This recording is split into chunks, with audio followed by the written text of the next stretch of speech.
And in the exercise of leadership, the consideration of character is paramount.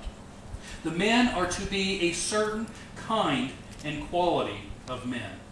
It is not that the qualities are different from the qualities that are to be discovered and developed among the congregation as a whole, because they're not different. But it is that those who would aspire to leadership must clearly be seen to be marked by those qualities and those characteristics to which every godly Christian should aspire. The New Testament places as great an emphasis on character for a qualification of spiritual leadership as it does for gift. And it would be very easy to argue that the New Testament places even a greater emphasis on character than it does on giftedness. Of the 15 characteristics that we heard in our meditation verses this morning, only one of them deals with gift. That is, the ability to teach. All of the remaining 14 deal with godly living. This should be a strong reminder to us all. And if we take this passage and we look at it in conjunction with the verses in Titus 1, verses 6 to 9, we see that the entire emphasis is on these personal qualities, these personal characteristics. In point of fact, one of the most important roles that an elder plays is that of an example of their personal godliness. And that's why these verses are sometimes a very tough mirror in which we are called to look. John Thornton was a prosperous businessman in the congregation of Charles Simeon. Now, we're talking hundreds of years ago, but the principles remain the same. Simeon, you may recall, is the man that was converted during the preaching of his own sermon. Thornton cared deeply for Simeon and wrote him the following: "Watch continually over your own spirit, and do all in love. We must grow downward in humility to soar heavenward. I should recommend your having a watchful eye over yourself, for generally speaking," and this is the important part, "as is the minister, so are the people." Now, if you want to broaden that, as we should, it becomes, "as are the elders, so is the congregation."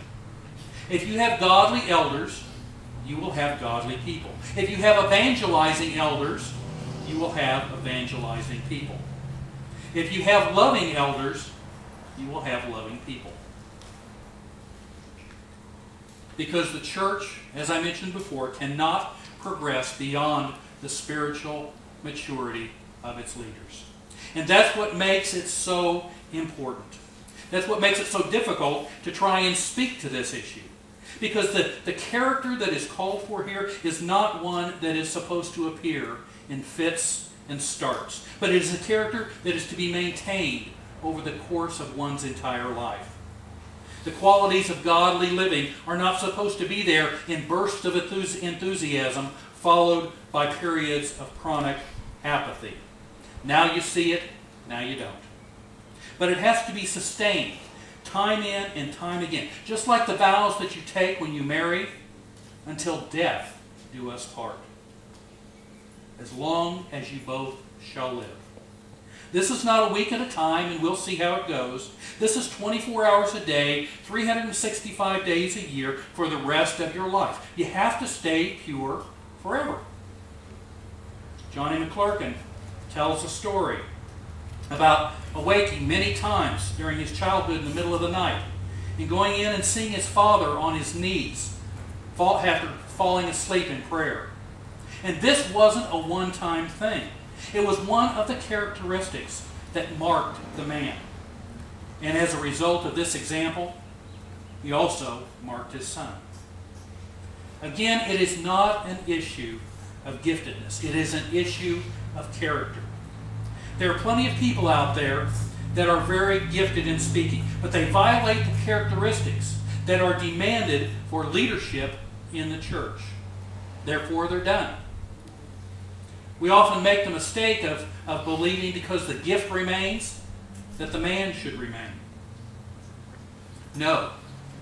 No, it's not that way. Because the very qualities of godliness are the seedbeds in which any sense of giftedness needs to be worked out. That's why James says in James 3, verse 1, "Let not many of you presume to become teachers, because he who teaches will be judged more strictly." Now let's be clear. Christian leaders are not perfect. We need to understand that. And Christian leaders are not called on to pretend that they are perfect.